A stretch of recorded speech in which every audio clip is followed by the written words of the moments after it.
तो देश की बहस में आपका एक बार फिर स्वागत है। हम बात करें Hyderabad, greater Hyderabad municipal corporation के चुनाव की, जहां पर भारतीय जनता पार्टी ने असदुद्दीन ओवैसी को उनके घर में ही मात दी है। ओवैसी 51 सीटों पर चुनाव लड़ते हैं 150 में से, लेकिन हमेशा ज्यादा सीटें पाते थे। ये देखिए 48 भारतीय जनता पार्टी, उसके बाद आप देखिए 48 भारतीय जनता पार्टी, टीआरएस 56 पर, एआईएमआईएम की लाज बची है। 44 पिछली बार मिली थी, 44 इस बार भी मिली है। कांग्रेस 2 पर थी और 2 पर ही टिकी हुई है। सीधे चलता हूं, बहस को अब ओपन करता हूं। गोपाल कृष्ण अग्रवाल भारतीय जनता पार्टी के राष्ट्रीय प्रवक्ता मेरे साथ है। अवनीजेश अवस्थी प्रोफेसर दिल्ली यूनिवर्सिटी के मेरे साथ है। Doctor A Prabhu political analyst है हैदराबाद से, वो मेरे साथ है। इनायत अली बाकरी साहब जो कि जनरल सेक्रेटरी है टीआरएस के, वो मेरे साथ हैं। मौलाना सईदुल कादरी साहब थे मेरे साथ, लेकिन उनको किसी काम से जाना पड़ा, वो चले गए हैं। अजमल खान साहब स्पोक्स पर्सन है एआईएमआईएम के, लखनऊ से मेरे साथ जुड़े हैं। तहसीम पूनावाला पॉलिटिकल एनालिस्ट है। तहसीम, एक नई बात पर और बात शुरू होनी चाहिए। मैं आपसे जानना चाहता हूं कि तहसीम पूनावाला जो कई सारे रिफॉर्म्स पर पिटीशन देते रहते हैं, क्या भारत में किसी भी राजनीतिक पार्टी का नाम एक धर्म विशेष पर होना चाहिए? मैं तो कह रहा हूं कोई हिंदू महासभा रजिस्टर करे, उसे भी बैन करो, पर क्या मुस्लिमीन नाम से कोई पॉलिटिकल पार्टी होनी चाहिए? दो चीज, उसके पहले मैं आपको एक बात बता दूं कि हम जानते कि डिबेट हैदराबाद पे हो रहा है, लेकिन आज भारतीय जनता पार्टी महाराष्ट्र में आ रही। देवेंद्र फडणवीस के राइट हैंड हार चुके, वाराणसी में भी उनकी हार हो चुकी है, लेकिन हम डिबेट हैदराबाद पे ही करेंगे क्योंकि वहां वो जीते। कोई बात नहीं, मैं इसके चलो सर, दिल को बहलाने के लिए तहसीम ये भी ख्याल अच्छा है तो बोल दीजिए, आप, कोई दिक्कत नहीं हमको। अब पता है हिरेन जोशी क्या क्या करते हैं, आप भी जानते हो, मैं भी जानता हूँ हिरेन जोशी क्या क्या करवाते हैं। आपकी ऑडियंस नहीं जानती हिरेन जोशी कौन है, लेकिन यहाँ पर मैं तो हकीकत, जन्नत की हकीकत जानता हूँ। सर उन लोगों का नाम क्यों ले जो जिनको ऑडियंस नहीं जानती, उनका नाम लिया जाए ना। जानती है, जिनको जानती है उन्होंने हैदराबाद में जाके प्रचार किया। आपकी पार्टी में जिनको जानती है वो गोवा में या शिमला में, बता दीजिए। राहुल गांधी कहाँ है अभी? दिल्ली में है। बट अच्छा। हम इस चीज पर अगर बात करें कि आपने जो सवाल पूछा उससे मैं पूरी तरह से इत्तेफाक रखता हूँ। मुझे नहीं लगता है कि धर्म का नाम किसी पॉलिटिकल पार्टी में होना चाहिए। और दो बात छोटी सी क्लैरिफाई कर दूं, बहुत 30 सेकंड लूंगा। सबसे पहले यहाँ पर कोई व्यक्ति था जो कंटिन्यूसली कह रहा था इंडिया का नाम भारत होना चाहिए। Article 1 of the Indian constitution कहता है इंडिया दैट इज भारत। तो भारत का नाम, इंडिया का नाम भारत ही, ये ऑफिशियल नाम आर्टिकल 1 ऑफ द कॉन्स्टिट्यूशन है, पहले पन्ने पे लिखा। दूसरी बात, निजाम के बारे में बहुत बुराई हो रही थी जिससे मैं इत्तेफाक रखता हूँ, लेकिन जब भारत और पाकिस्तान का वॉर हुआ, नेशनल डिफेंस एकेडमी की जो बॉन्ड्स थे उसने उस वक्त 50 लाख रुपए डोनेट किए थे और 4,25,000 4,25 किलो 4 किलो 25 ग्राम गोल्ड उसने खरीदा था, जिसकी प्रशंसा लाल बहादुर शास्त्री जी ने पब्लिकली की थी। तो हम सही सेक्युलर है तहसीम आप, सही सेक्युलर है आप, सही सेक्युलर है आप। वो आदमी जो दिल से पाकिस्तान जाने को तैयार था, उसको जब गर्दन पकड़ के रोक लिया गया और वो थोड़ा सोना देकर चला गया, आप कुछ हो गए। उनके बारे में तो ये भी कहा जाता है कि रातों रात उन्होंने कई टन सोना जो है लंदन ट्रांसफर करवा दिया था। केस भी चला उन पर। सुन लीजिए, और उन्होंने कितना देश के जनता से तो लूटा ये पैसा। अरे उनके कहां से आया था ये निजाम का पैसा? सर आई वेटेड, मेरा चांस है, प्लीज जवाब सुन लीजिए। इनको बीच में बोलने की आदत है, क्योंकि 56 इंच के नेहरू और पटेल की सरकार थी, या नरेंद्र मोदी और अमित शाह जी की सरकार होती, जिसमें लद्दाख पे चीन बैठा हुआ है, तब वो भी बैठ जाते हो, कहते नहीं हैदराबाद में तो कोई है ही नहीं, वही हमारे भाग जाते। सही बात है, 56 इंच की नेहरू जी की सरकार थी, इसीलिए 370 देना पड़ा। तहसीम, 56 इंच की नेहरू जी की सरकार थी, इसीलिए 370 देकर कश्मीर को भारत से अपने आप अलग कर लिया।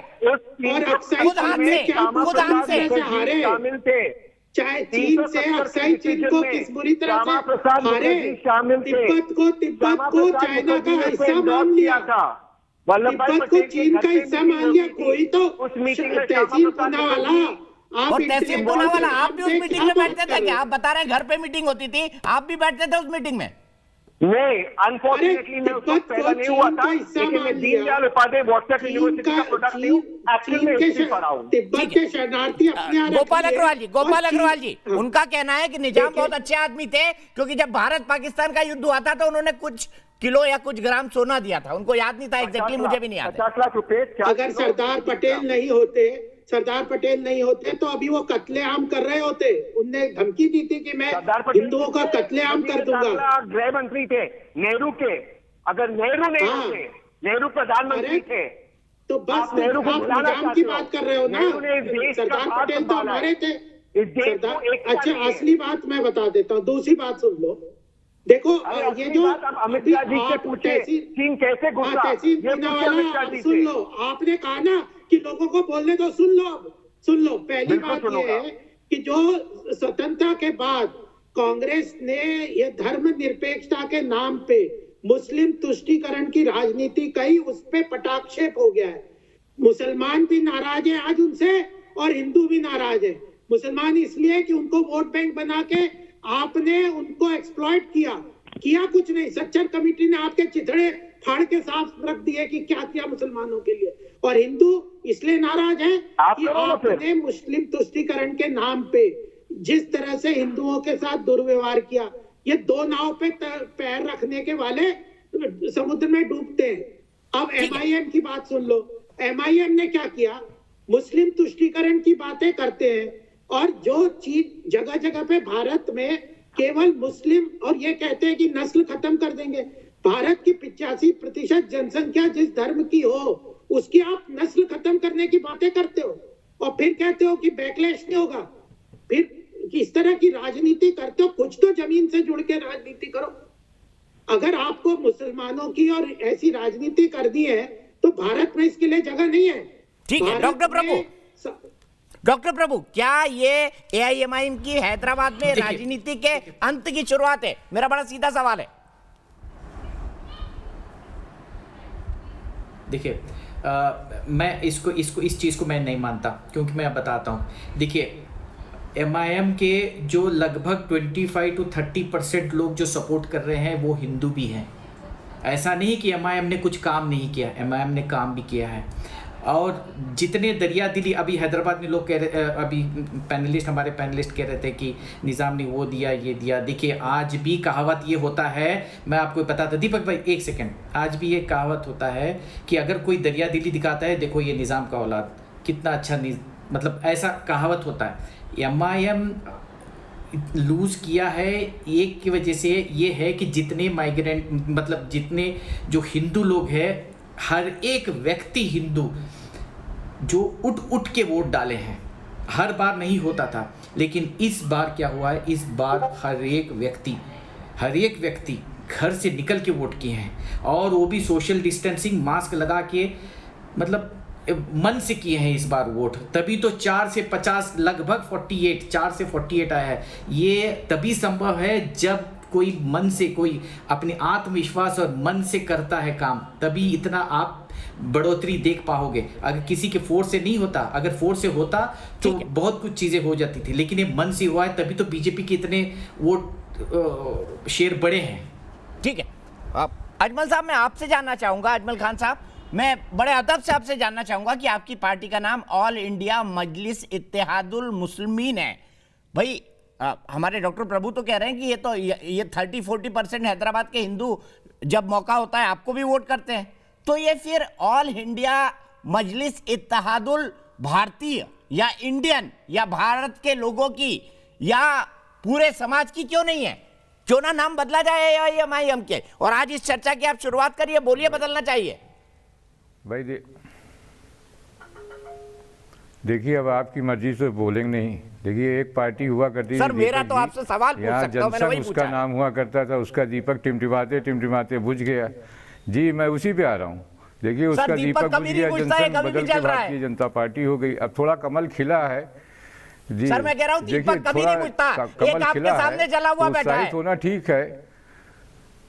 अरे उसी को बता रहा हूँ, उसी जो जला बैठा है, अब तो उसी को मुखातिब है ना, बहुत अदब से उससे मुखातिब है। जी सुनिए, देखिए पार्टी के नाम से अगर आपको परहेज है तो मैंने पिछली बार भी कहा था, आप जाइए इलेक्शन कमीशन के सामने, वरना बहुत सारी पार्टियां हैं। मैंने उस दिन भी कहा था कि नाम में कुछ नहीं रखा है। हमने जो काम किया, हम 44 सीट पर पिछली बार भी थे, 44 सीट इस बार भी हैं, फिर भी आप हमें हरा दे रहे हैं। तो आपको आपकी जुबान मुबारक हो कि 44 सीट पूरा रिटेन करने के बाद आप हमें हरा दे रहे हैं। तो मैं इसको क्या कहूँ? अगर हमारे इस नाम पर हमारे सहयोगी कह रहे हैं कि हमें 25-26% हिंदू भी वोट दे रहे हैं, अब आपको दिक्कत है नाम से, काम से दिक्कत हो, ये बात समझ में आती है। आपको नाम ही से दिक्कत है। अब मेरा नाम अजमल है ना, अच्छा लगे तो मैं, सुनिए सबसे पहले सुनिए तो जी मेरा नाम खुद ही धर्म के आधार पे अजमल है, मैं सोच रहा हूँ अपना नाम दीपक कर लूँ, थोड़ा मैं भी जगमगाऊं। अजमल खान जी से ये पूछना है कि इन्हें हिंदुस्तान के नाम पे अरे भाई संविधान में वोट, क्यों दिक्कत होगी? जवाब सुन लीजिए, असल में अनपढ़ों का मुल्क है ये, जवाब सुन लीजिए, जो जवाब सुनिए, जवाब सुनिए।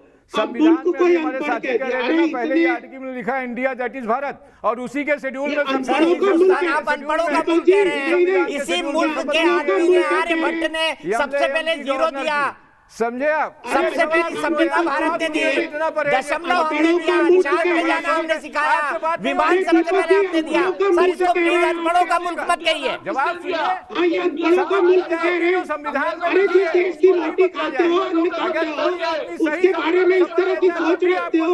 हमारे नाम से दिक्कत है। अरे कैसे अनपढ़ की तरह अनपढ़ों का देश कैसे कह सकते हो? चले जाओ पढ़े हुए देशों में। तो भाई ये आपका अरे चले जाओ फिर पढ़े हुए के देशों में, बोलो, चले जाओ ना फिर पढ़े हुए के देशों में। अनपढ़ों का देश दिख रहा है आपको? चले जाओ फिर पढ़े हुए के देशों में। कौन है आपका पढ़ा हुआ? क्या करेंगे? आपकी आवाज नहीं आ रही। संविधान में मैंने कहा शपथ लिखी हुई है और उसके भारत ही पढ़ा उन्होंने। अरे आपने क्या कहा वो सबने सुना। अनपढ़ों का देश कहा है आपने। ठीक है मनोज चौधरी जी अलीगढ़ से, गोपाल जी इन्हीं की बात पर रिएक्शन लेते हैं। मनोज चौधरी जी, क्या आपको लगता है भारत अनपढ़ों का देश है? बिल्कुल नहीं सर। नमस्कार, मैं मनोज चौधरी अलीगढ़ से, पूर्व सीमा सुरक्षा बल अधिकारी, स्वतंत्र समाज सेवक, माननीय दीपक चौरसिया जी, आपका और नेशन का बहुत बहुत धन्यवाद। और चौरसिया जी, एक सेकंड चाहूंगा कि मैंने आपको तोरा बोरा की पहाड़ियों में देखा था, उससे मुझे प्रेरणा मिली कि मुझे आपकी तरह किस तरह काम करने का अवसर मिले, तो मेरा अल्टीमेटली बीएसएफ में चयन हो गया। आप मेरे एक तरह से रोल मॉडल है। सौभाग्य नहीं हुआ कभी मिलने का। अभी मैं सीमा सुरक्षा बल से वॉलंटरी रिटायर में लेकर के अलीगढ़ में स्वतंत्र समाज सेवा कर रहा हूं। और ये जो सज्जन, आदरणीय सज्जन जो कह रहे हैं, मुझे इनकी बुद्धि पर तरस आ रहा है कि एक पैनल होता है, उसमें सम्मानित लोग बैठते हैं और न्यूज चैनल को जो देखते हैं और सम्मानित, जहां पर चौरसिया जी जैसे महान हमारे पत्रकार किसी संवेदनशील सब्जेक्ट को लेकर के बहस करते हैं, वहां पर ऐसे शब्दों को मैं नहीं समझता कि उचित है। और न्यूज चैनल जैसा, जी मैं यही कहना मनोज जी, बहुत बहुत शुक्रिया। आप कभी दिल्ली आइएगा, मुझे फोन करिए, मुझसे मिलिए, बहुत खुशी होगी। अवनीश जी, कंक्लूड आपको करना है, सिर्फ 40 सेकंड में मुझे ये बताइए कि क्या इस डिस्कशन को कैसे आप समअप करेंगे कि क्या धर्म के आधार पर किसी राजनीतिक पार्टी का नाम होना चाहिए? मैं दीपक जी बड़े उससे कहता हूं कि किसी भी इस देश को अनपढ़ों का, जाहिलों का मुल्क कहने की आदत रही है। ये जितने विदेशी आक्रांता आए उन्होंने यही आकर के कहा है कि इस मुल्क का हमने भला किया, कल्याण किया। इस देश में लाल किला और ताजमहल से बहुत ज़्यादा खूबसूरत मंदिर हैं। दिलवाड़ा का मंदिर है या दक्षिण के मंदिर देख लीजिए या कोई मंदिर देख लीजिए, उन्होंने लगता है कि उन्होंने ताजमहल और लाल किला बना करके हमारी ज़मीन पे हमारे ही कारीगरों ने बनाया। इस मानसिकता से बाहर निकलिए कि अनपढ़ों का मुल्क है ये नहीं है। और जहाँ तक हिंदू की बात है तो सिर्फ इतना कहूँगा कि अकबरुद्दीन ओवैसी क्या कह रहे थे, बड़े ओवैसी के भाई, छोटे भाई, कि 15 मिनट के लिए पुलिस हमें दे दो, इस देश से हम हिंदुओं को बंगाल की खाड़ी में फेंक देंगे। आप कहते हैं कि हम वो हैं, आप ये कहते हैं? पूरा तो पढ़ लीजिए। हेलो, मेरी आवाज़ आ रही है? जी बिल्कुल, बोलिए, कंक्लूड करिए अवनीश जी। मैं सिर्फ इतनी सी बात कह रहा हूँ कि ये सांप्रदायिक राजनीति अब नहीं चलेगी। राजनीति का पूरा परिदृश्य बदल गया है। देश की जनता, और जितना नहीं बदला वो भी मैं आपको बता रहा हूं कि धीरे धीरे बदल रहा है। देश की जनता भ्रम में आने वाली नहीं है। लगातार पिछले 5-6 वर्षों से ये बात अनुभव की जा रही है। राजनीतिक पंडित जो नहीं समझ पा रहे वो भी इसको समझ लें। अगर नहीं समझेंगे तो उनका हाल वही होगा जो तहसीन पूनावाला की पार्टी का हुआ है। साफ बात ये है, स्पष्ट बात ये है। ठीक है, तहसीन माफ कीजिएगा, मेरे पास वक्त नहीं है। कभी आगे इस बहस को आगे बढ़ाएंगे। चलते चलते मैं आपको बता दूं, देश की बहस में लोग क्या बोलते हैं चुनावी प्रबंधन के बारे में भारतीय जनता पार्टी के। क्या बीजेपी का चुनावी प्रबंधन आज के दौर में बेजोड़ है? हाँ मानना है 94% लोगों का। फिलहाल हमारी इस पेशकश में इतना ही।